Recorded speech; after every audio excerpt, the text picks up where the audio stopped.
Globalisation, right. तो ये समझ में आ गया कि बेसिकली बिकॉज अब हर एक कंट्री में इजीली लोग कल्चर को एक्सेप्ट कर रहे हैं, तो जो दूसरे कंट्री के रिटेल सेक्टर हैं, जैसे फूड रिलेटेड हो गया, क्लोथ्स रिलेटेड हो गया, है ना, तो वो इजीली दूसरे कंट्री में जाकर के क्या हो पा रहे हैं, स्टार्ट कर पा रहे हैं अपना रिटेल, फ्रेंचाइजी के थ्रू जा रहे हैं या एफडीआई के थ्रू, या अपना प्लांट बैठा ले रहे हैं। बहुत लोग मैन्युफैक्चरिंग यूनिट है बहुत सारे कंपनीज का यहाँ इंडिया में। So because of this reason retail sector का क्या हो रहा है, बेनिफिट हो रहा है इंडिया में। ठीक है, एक मिनट। नेक्स्ट पॉइंट लिखिए, develop healthy lifestyle. See nowadays the people are very much health conscious. You all knows, आप लोगों ने देखा होगा कि पटना में कितने सारे जिम ओपन हो गए हैं। The people are inclined toward the organic food nowadays, right. Why they are basically inclined toward it? Because of the increasing population, because of the increasing pollution, because of the illness, disease जो इतने ज़्यादा already हो चुके हैं India या India के बाहर, तो लोगों को क्या रहना है, हेल्दी रहना है। और हेल्दी रहने के लिए उनके ईटिंग हैबिट्स कैसी होनी चाहिए, बेटर होनी चाहिए, है ना। So here we can say कि क्वालिटी फूड और लाइफस्टाइल हर एक कोई की अब क्या हो चुकी है, ज़रूरत बन चुकी है ना। और ये चीज़ कौन प्रोवाइड कर रहा है, आपका retail sector. They are basically providing the hygienic food. देखो आप कहीं पर भी चल जाओ, हल्दीराम, बीकानेर या फिर डोमिनोज में जाओगे तो you will see the hygiene is there, hygiene रहेगा। क्वालिटेटिव फूड वो प्रोवाइड करेंगे आपको, है ना। उसके अलावा लोग जो हैं आजकल क्या हो चुके हैं, एजुकेटेड हो गए हैं, एजुकेटेड है, लिटरेसी रेट कहीं ना कहीं इंक्रीज हुआ है, तो people are aware about the food, है ना, कौन सा फूड खाना चाहिए क्या। सो ये सारी फैसिलिटीज कौन प्रोवाइड कर रहा है। और इसी का एक एग्जांपल है सबवे, जिसके बारे में मैंने आपको बताया था कि they are making burger by using salad, है ना। So nowadays the health consciousness is one of the बोल सकते हैं मेजर रीजन कि नए नए रिटेल सेक्टर फूड के मामले में क्या हो रहे हैं, स्टार्ट हो रहे हैं, ओपन हो रहे हैं, है ना। तो ये एक रीजन है। और साथ साथ में अवेलेबिलिटी भी है। ऐसा नहीं कि अगर आप अनऑर्गेनाइज सेक्टर में जाओगे तो आपको ऑर्गेनाइज सेक्टर का भी ऑप्शन अवेलेबल मिलेगा। तो इन शॉर्ट वी कैन से कि it is basically responsible, retail sector is responsible for developing the better healthy lifestyle. Clear हो गई बात। अब लोग ना प्रेफरेंस देते हैं हाइजीन को, ठीक है। अगर आप रेस्टोरेंट में जाओगे तो you will see the decor, you will see the floor, है ना। So because we are paying such amount, we want such kind of service. Clear हो गई बात। नेक्स्ट पॉइंट, इसी के बारे में मैंने थोड़ी देर पहले बताया भी था। चलिए next one, customer delight. Customer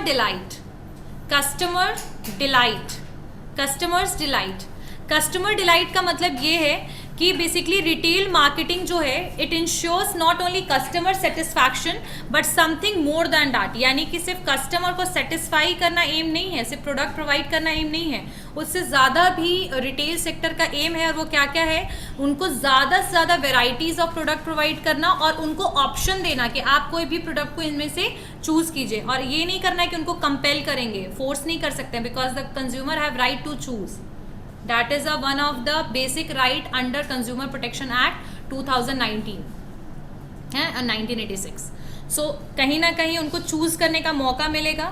तो जो भी प्रोडक्ट उनको पसंद है, अब जैसे लैपटॉप खरीदना है तो जो कंपनी का हम लैपटॉप खरीदना चाहेंगे वही खरीदेंगे। So options are available. Second, delight का मतलब क्या होता है, कस्टमर की खुशी, सेटिस्फैक्शन से ज़्यादा एक ऊपर स्टेप, ठीक है। सेकेंड है कि आपको इसके अलावा रिटेल सेक्टर में सिर्फ आपको प्रोडक्ट नहीं प्रोवाइड किया जा रहा है, घर तक प्रोडक्ट प्रोवाइड किया जा रहा है। यानी additional services are also provided with the, बोल सकते हैं, product like home delivery facilities are given, service guarantee, warranties are also given, right. So we can say कि नाउ दे आर नॉट कि बस प्रोडक्ट सेल हो जाए। Retail का सिर्फ ये एम नहीं है, रिटेलर ये नहीं चाहेगा सिर्फ प्रोडक्ट सेल होना, ये नहीं, उसके अलावा वो कस्टमर को लॉयल बनाना चाहेगा, कस्टमर को डिलाइट करना चाहेगा। आई बात समझ में। और एक और चीज़ है कि एथिकल वे में रिटेलर काम करेगा। एथिकल वे में कि उसको पता होगा कि सही और गलत क्या है। यानी वो कभी भी आपको अनएथिकल ट्रेड प्रैक्टिस करना नहीं चाहेगा। ऐसा नहीं कि आज आपको एक्सपायर्ड प्रोडक्ट दे देगा, नहीं, वो सारी चीज़ें बेसिकली रिटेलर नहीं करेगा, ऑर्गेनाइज सेक्टर का आई एम टेलिंग यू। और वो रीजनेबल रेट और प्राइस में आपको इकोनॉमिकल प्राइस में प्रोडक्ट प्रोवाइड करना चाहेगा। और इन सारी चीज़ों से क्या होगा, कस्टमर डिलाइट होगा, खुश होगा। सेटिस्फैक्शन से ज़्यादा ऊपर होता है delight, customer will be delight, right. Next point, I think इतना काफ़ी, इतना समझ आ गया बेनिफिट्स। किसी को कोई डाउट? कितने पॉइंट्स लिखे हमने? ठीक है। First point, employment opportunities are increasing. Second point, living standards are increasing. We have more options of product. We can purchase luxurious product and low cost. अब देखो noise वाला जो आपका watch है, we are able to purchase it in even 1400 1500, right. और वो ऐसे एक लग्जीरियस वॉच में आता है, स्मार्ट वॉच में आता है। तो we are able to purchase those product because of the alternatives इतने सारे अवेलेबल हैं। So second, living standard will be increase. ठीक है, nowadays people are using smartphone, why? Because we are able to purchase it with low cost. True. So ये एक हो गया। Third point, exactly, that the retailers are not only beneficial for the consumer but they are also beneficial for farmers because they are purchasing the product in reasonable cost from farmers, reasonable cost में, normal cost में, और सही rate में, उनको पैसा सही दे करके वो खरीद रहे हैं, तो फार्मर्स के लिए बेनिफिट हुआ। चौथा, यूटिलाइजेशन ऑफ रिसोर्सेज करें, एलिमिनेट करें वेस्टफुल एक्टिविटीज और वेस्ट, जो मतलब कि रिसोर्सेज को वेस्ट नहीं करना उनका क्या है, एम है, प्रॉपर यूटिलाइजेशन। क्लियर होगी बात। Next point, increasing the number of the retail sector from the other countries like KFC, Domino's, ये सारे जो फिर आपका UCB, United colour of Benetton जो एपरल का है, these all are basically belong to the other countries but we are able to purchase the product from those basically store. How it is possible? Because of the increasing the, बोल सकते हैं कि globalization की वजह से, और because of the FDI and because of the western influence, right. Next point, ठीक है, क्या क्या पॉइंट बोला तुमने? एक बच्चा बोला, डेवलप हेल्दी लाइफस्टाइल। हम हेल्दी लाइफस्टाइल डेवलप कर पा रहे हैं क्योंकि हमें वो सारे प्रोडक्ट्स मिल रहे हैं जिससे हम अपने लाइफस्टाइल को वैसा मेंटेन कर पाएं। Like organic foods are available, ठीक है, fresh foods are available. Organic food समझते हो ना क्या होता है? क्या होता है ऑर्गेनिक वेजिटेबल? बिना किसी केमिकल। देखो फार्मिंग के लिए जब ग्रीन रिवॉल्यूशन आया तो हम लोग कुछ प्रोडक्ट्स यूज करते हैं, जैसे पेस्टिसाइड, ठीक है, इंसेक्टिसाइड, ये सब जो चीजें होती हैं ये केमिकल होती हैं जिसकी वजह से क्या होता है, प्रोडक्शन इंक्रीज होता है, ठीक है, और साथ साथ में कीड़े नहीं लगते हैं, तो केमिकल का यूटिलाइजेशन होता है। तो केमिकल के बिना जो प्रोडक्शन हो रहा है ना, फार्मिंग हो रहा है ट्रेडिशनल वे में, उसको हम कहते हैं ऑर्गेनिक। आई बात समझ में? तो ये सारी अवेलेबिलिटी अब हो रही है ना, तो इसीलिए we are able to maintain the healthy lifestyle, ठीक है, hygiene and all we are concern toward it. Next point, consumer are delight because they organized sector is not only providing the product but they are basically concerned toward the customer satisfaction and concerned toward customer delight, ठीक है।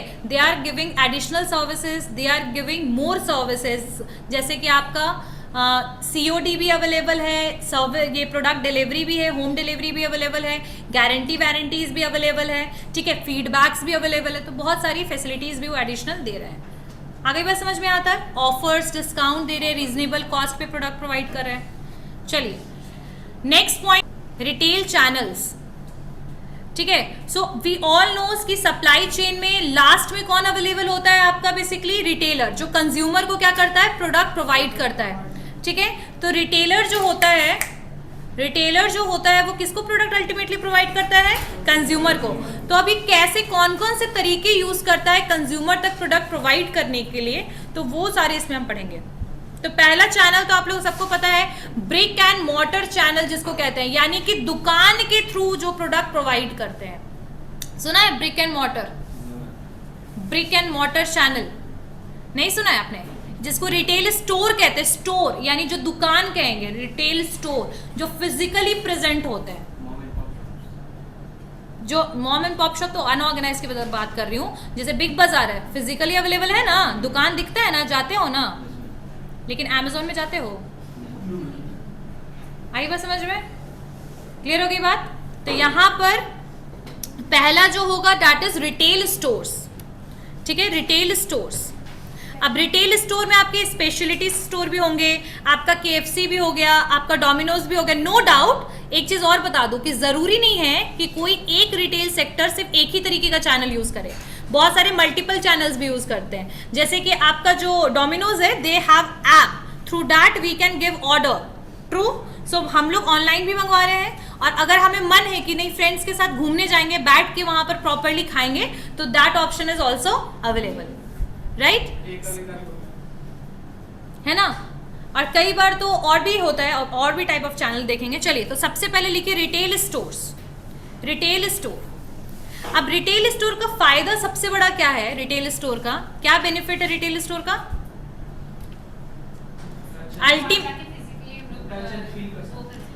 Basically product को हम लोग, हाँ बिल्कुल, touch कर सकते हैं, क्वालिटी एनालाइज कर सकते हैं, और दूसरी चीज तुरंत से प्रोडक्ट अवेलेबल भी हो जाएगा हमें, यानी at the time will pay and at the time will take the product, right. अगर मान लो कि तुम्हें कल किसी फंक्शन में ड्रेस कोई परचेज करना है, तो ये अगर आप ऑनलाइन में बुक करोगे तो maybe it will take more than 3-4 days और 1 week, बट आपकी जो अवेलेबिलिटी है प्रोडक्ट की एकदम उस समय कब होगी? जब आप दुकान से जाकर के प्रोडक्ट तुरंत खरीद लो, ठीक है। तो रिटेल स्टोर जो फिजिकली, रिटेल मतलब जो फिजिकली अवेलेबल है, उनसे सबसे बड़ा फायदा यही है कि प्रोडक्ट एट द टाइम हम परचेज कर सकते हैं, क्वालिटी को हम एनालाइज कर सकते हैं, ठीक है, और हम बेसिकली ऑप्शंस को बेटर तरीके से देख सकते हैं कि कौन कौन सा ऑप्शंस अवेलेबल है।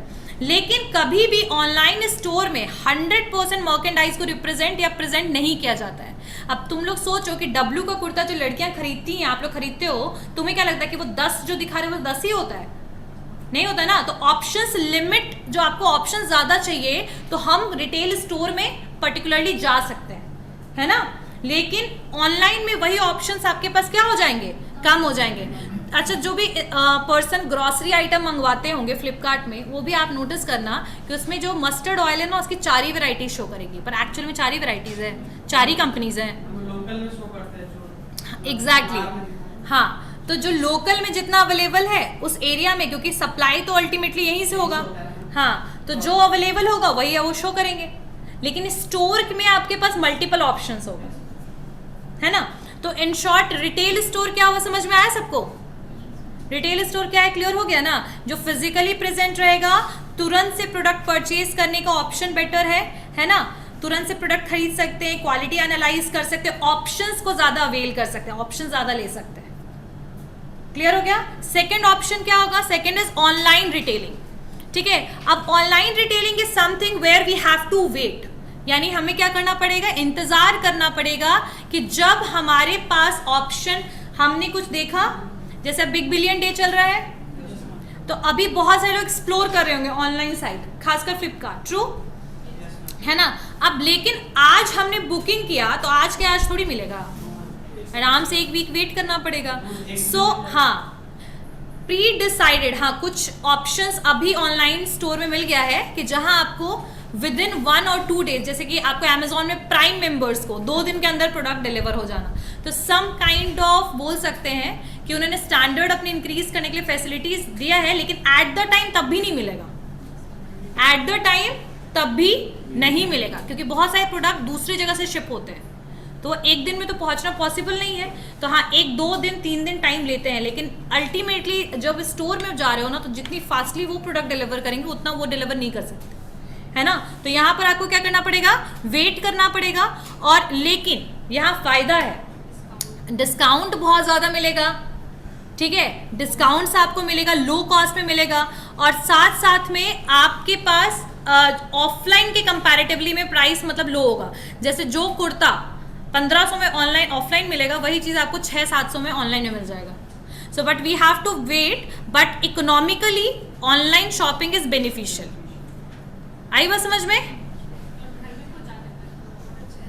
है ना। तो कन्वीनियंस भी, घर तक डिलीवर कर देते हैं, आपका ट्रांसपोर्टेशन कॉस्ट नहीं लग रहा है। लेकिन अगर आप कहीं जाकर खरीद रहे हो, जैसे मान लो कि तुम रह रहे हो आप राजा बाजार में और आप बोरिंग रोड जा रहे हो, तो आपका वहाँ का ट्रांसपोर्टेशन कॉस्ट लग रहा है, आपका टाइम लग रहा है, आपकी एनर्जी जा रही है, तो कन्वीनियंस नहीं है ना।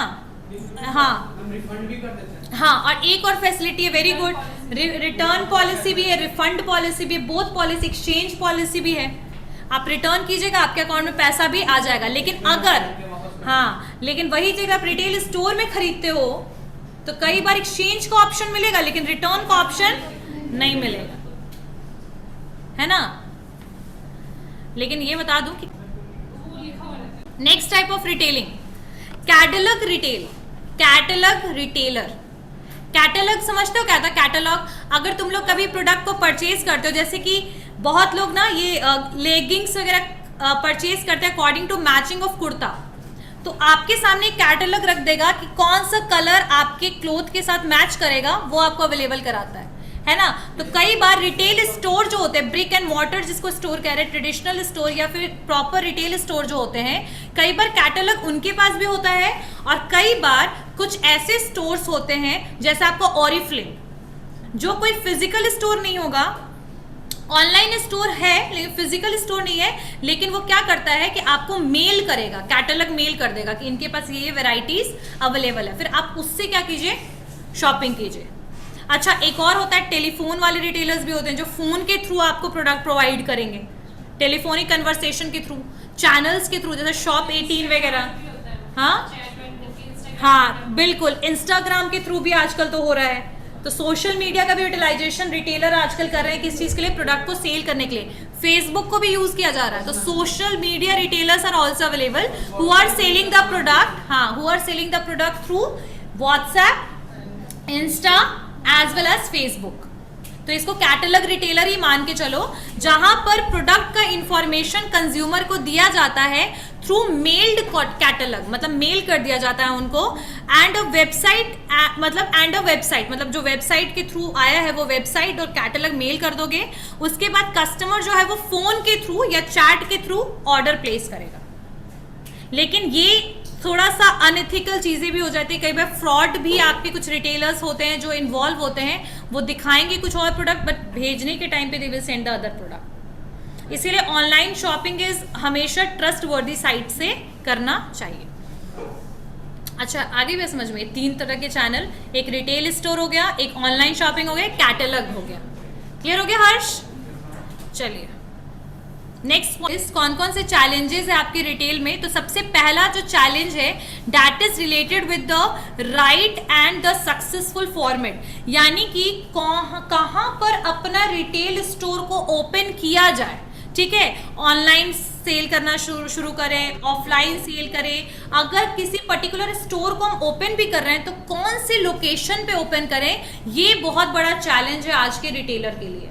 द क्वेश्चन इज वाई, इसीलिए क्योंकि लैक ऑफ स्पेस, यानी कि बहुत ज्यादा किस चीज की कमी है, स्पेस की कमी है, जगह की कमी है, पॉपुलेशन हो गया है, मार्केट सैचुरेटेड है, मल्टीपल रिटेल ऑलरेडी, बहुत सारे स्टोर कंपनीज ऑलरेडी एंटर हो चुकी है। अब ऐसे सिचुएशन में एक प्रॉपर प्लेस मिलना बहुत मुश्किल हो गया, किसके लिए, रिटेलर के लिए। अब सिचुएशन क्या हो गया है, आपको समझ में आया कि अब स्पेस की दिक्कत है, या तो, और स्पेस की दिक्कत इसलिए भी है, लोकेलिटी में आप बड़े बड़े ऑर्गेनाइज रिटेल को नहीं ओपन कर सकते हो, कर सकते हो क्या, सेल ही नहीं होगा, है ना।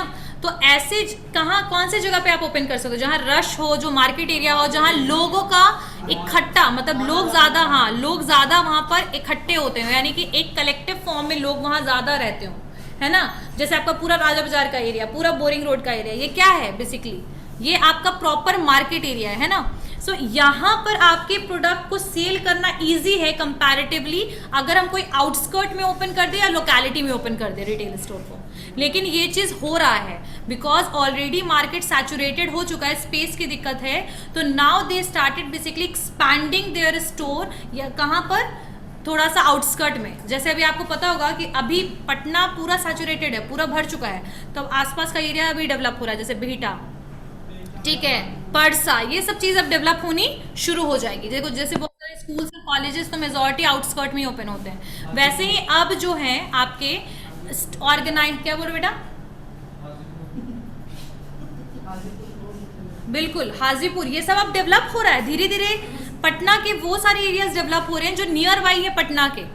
क्यों? क्योंकि पटना पूरा फुल, अब आसपास तो आप ऑब्वियसली एक्सपैंड तो करोगे ना, तो now those areas, outskirt areas are started developing, but still बहुत बड़ा चैलेंज रिटेलर के लिए इसलिए है क्योंकि आउटस्कर्ट में बहुत सारे लोगों को अवेयरनेस नहीं होता है रिटेल स्टोर के बारे में, या फिर उनकी अफोर्डेबिलिटी नहीं होती है एज सच, ठीक है, एक्सपेंशन तो हो जाता है, रिटेल स्टोर तो ओपन हो जाता है, लेकिन अल्टीमेटली जितने ग्राहक उनको चाहिए वो नहीं मिलते हैं, क्योंकि ऑर्गेनाइज रिटेल सेक्टर में ज़्यादातर कौन लोग खरीदना चाहते हैं product? Educated people, rich people और मिडिल क्लास फैमिलीज। ट्रू। तो कई बार आउटस्कर्ट एरियाज में वैसे ही पॉपुलेशन अवेलेबल नहीं होती है या फिर टारगेट या पोटेंशियल कस्टमर अवेलेबल नहीं होते, तो that is one of the major challenge. आ गई बात समझ में? Second point, increase customer expectation. Increase customer expectation, अभी क्या फर्स्ट पॉइंट इज, लिखे most of the retailer struggle to find the right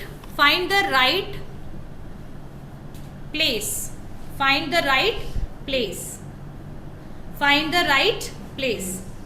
अच्छा, सेकंड एक और भी सेकंड पॉइंट लिखो पहले एक्सपेक्टेशन वाला, फिर एक और पॉइंट लिखवाऊंगी। लिखिए इंक्रीज कस्टमर एक्सपेक्टेशन,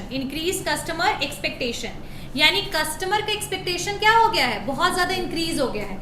जितना बेहतर उनको सुविधाएं फैसिलिटीज मिल रही है, still they want more than that, right?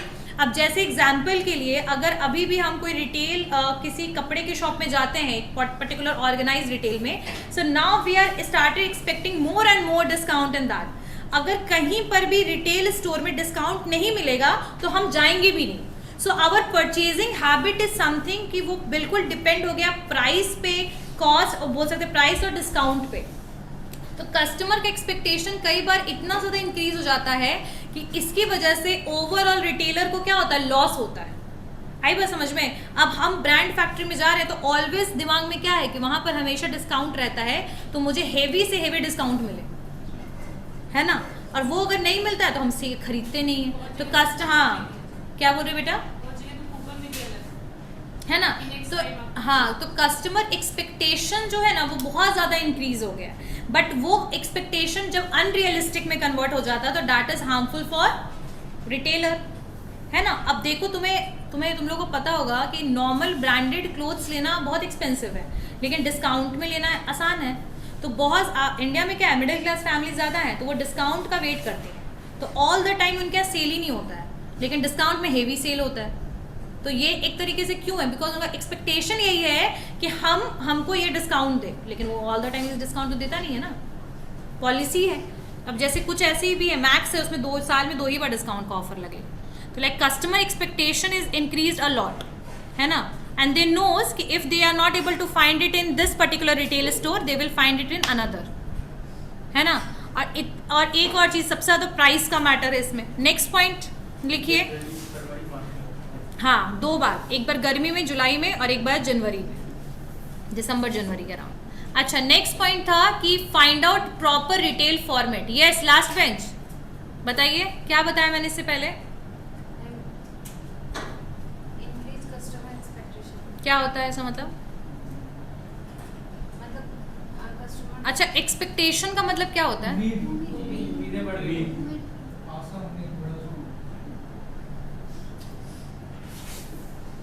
ठीक है, तो कस्टमर का एक्सपेक्टेशन, उम्मीद कब बढ़ता है? जब दे आर पेइंग अमाउंट, जब वो पैसा पे करें, या फिर प्रीवियस या पास्ट एक्सपीरियंस उनका ऐसा रहा है। जैसे वही मैं बता रही तुम लोगों को कि मतलब अगर आप मैक्स जाओगे, डिस्काउंट में 500 रुपये का कोई कुर्ता खरीदोगे, उसी के लिए 1500 रुपये देने के लिए रेडी नहीं रहोगे आप, क्योंकि पास्ट एक्सपीरियंस आपका ऐसा रहा है कि आपने डिस्काउंटेड रेट में हमेशा प्रोडक्ट खरीदा है। So expectation is something which is raised because of the experience, past experience, perception, brand equity and because of the amount you are paying। ठीक है, चलिए नेक्स्ट पॉइंट लिखिए। और बहुत से रिटेलर को स्ट्रगल करना पड़ता है राइट फॉर्मेट को चूज करने के लिए। रिटेल फॉर्मेट पता है क्या होता है? जैसे डिपार्टमेंटल स्टोर ओपन करें, सुपर मार्केट ओपन करें, हाइपर मार्केट ओपन करें। जब हम लोग पढ़ेंगे रिटेल फॉर्मेट तो इसमें सारे टाइप के मार्केट आ जाएंगे। स्पेशलिटी स्टोर ओपन करें, फ्रेंचाइजी स्टोर ओपन करें, चेन स्टोर ओपन करें, तो ये सारी चीज़ें आपके फॉर्मेट में आती है। तो किस टाइप का फॉर्मेट जो है, हमारे फाइनेंशियल सिचुएशन के हिसाब से हम कौन सा स्टोर ओपन कर पाएंगे, तो ये भी एक बहुत बड़ा क्वेश्चन मार्क है कि which retail format is suitable for us, है ना? तो ये भी कहीं ना कहीं एक स्ट्रगल करना पड़ता है। मतलब कि अगर मान लीजिए उन्होंने गलती सुपर मार्केट ओपन कर दिया, सुपर मार्केट कौन से स्टोर होते हैं जिसमें आपके वेजिटेबल्स भी मिलते हैं, लेकिन वो एरिया जहाँ आपने ओपन किया वहाँ पर वेजिटेबल ऑलरेडी लो कॉस्ट में वेंडर्स प्रोवाइड कर रहे हैं, तो आपके ऐसे कोई खरीदना चाहेगा थोड़ा सा भी रेट महंगा होगा तो, है ना। So in short we can say कि फॉर्मेट को चूज करना कौन सा सुटेबल और हमारे पास जितना फाइनेंशियल रिसोर्स है उसके हिसाब से कौन सा ओपन कर सकते हैं, इसको एनालाइज करना ये क्या है थोड़ा सा मुश्किल है ना। So to find out the right format, retail format is one of the basically challenges for retailer. जब फॉर्मेट करेंगे ना तो अच्छे से और समझ आएगा, अभी तो फॉर्मेट नहीं किया इसीलिए, है ना। Next point is, next point लिखिए, नेक्स्ट लिखिए absence of trained man power. क्या हो गया? Absence of trained man power, absence of trained man power. अच्छा, ट्रेन्ड का मतलब क्या होता है? जो एक्सपीरियंस्ड हो, जो नॉलेजेबल हो, स्किल्ड हो, है ना। तो इन शॉर्ट वी कैन से कि अब जैसे आप ऑर्गेनाइज रिटेल सेक्टर आपने ओपन कर लिया, ठीक है, अब वहां पर जो लोग आपके लिए काम कर रहे हैं यानी जो एम्प्लॉइज काम कर रहे हैं उनको कस्टमर के साथ डील करना आना चाहिए, है ना। अगर उनको डील ही करने नहीं आ रहा है कस्टमर के साथ डील करने अगर उनको नहीं आएगा तो फाइनली उनका ऑर्गेनाइज सेक्टर में आने का क्या बेनिफिट? या तो आटा चावल वो घर के पास से ले लेंगे किराने स्टोर से। ट्रू।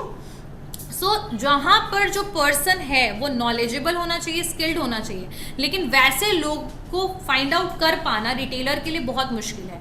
अगर वो फाइंड आउट करते भी हैं तो वो उनको सैलरी हाई देना पड़ता है कई बार। और सेकंड चीज़ एक और है कि आपको टाइम और मनी इन्वेस्ट करना पड़ेगा नॉर्मल लोगों को। अगर आपने हायर किया तो you have to invest time money to train that person. So मतलब एक बोलते हैं ना स्किल्ड पर्सन मिल पाना जिसको नॉलेज हो प्रॉपरली पर्टिकुलर उस टाइप के स्टोर को मैनेज करने का, कंज्यूमर के साथ डील करने का, कंज्यूमर को कन्विंस करने का, वो मिल पाना क्या है बहुत मुश्किल है इंडिया में। आई बात समझ में? नॉर्मल ह्यूमन रिसोर्स तो बहुत ज़्यादा है बट सुटेबिलिटी बहुत ही कम है। आई बात समझ में? क्लियर हो गया? नेक्स्ट पॉइंट, ये सारे चैलेंजेस है रिटेल के, ठीक है, जो मार्केट में रिटेलर को फेस करना पड़ता है। नेक्स्ट लिखिए एंट्री ऑफ, ये सारे इंडिया में जो चैलेंजेस हैं इंडिया के हिसाब से, इंडिया के पर्सपेक्टिव से बता रही हूँ मैं।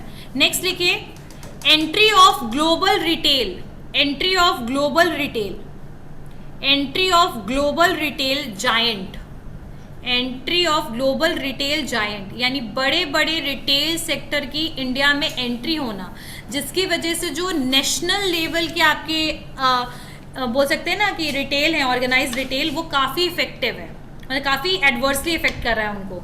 जैसे मान लीजिए कि अभी भी बच्चों से पूछा जाए क्वेश्चन कि बेटा हल्दीराम जाओगे या डोमिनोज में पिज़्ज़ा खाने जाओगे, तो मम्मी डोमिनोज में पिज़्ज़ा खाने जाएंगे। True true.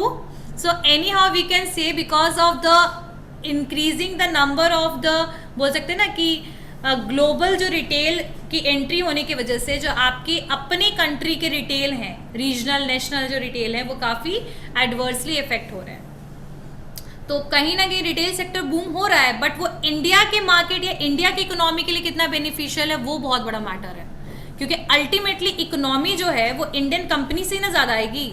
ज़्यादा इंक्रीज जीडीपी किससे बेसिकली इंक्रीज होगा? इंडियन कंपनी से, डोमेस्टिक जो कंपनीज हैं उनके इंक्रीज होने से। ट्रू।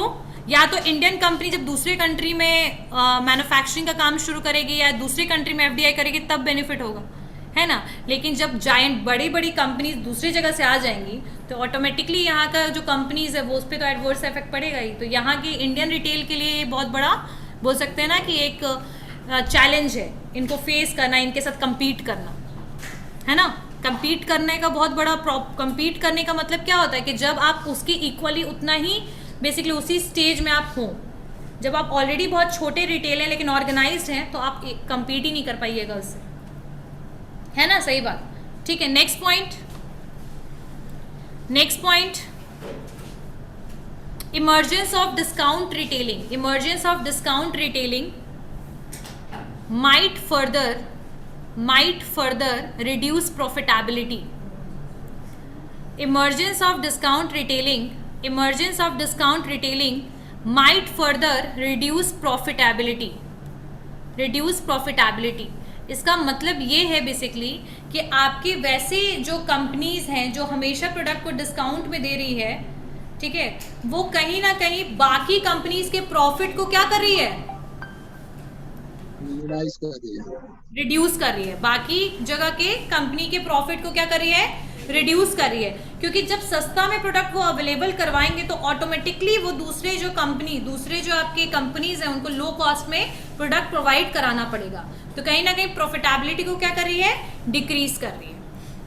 ठीक है, उसके अलावा लैक ऑफ स्पेस हो ही गया, उसके अलावा absence of trend man power हो गया, एंट्री ऑफ ग्लोबल प्लेयर या ग्लोबल रिटेलर हो ही गया। चलिए ठीक है, तो आई थिंक इतना काफी है चैलेंजेस के लिए। In the next class we will understand that who are store manager, what are the key responsibilities of store manager, और उसके अलावा हम करेंगे रिटेल इन्वायरमेंट, कौन कौन से फैक्टर हैं जो रिटेल को इफेक्ट करते हैं। ठीक है, तो see you all in the next class.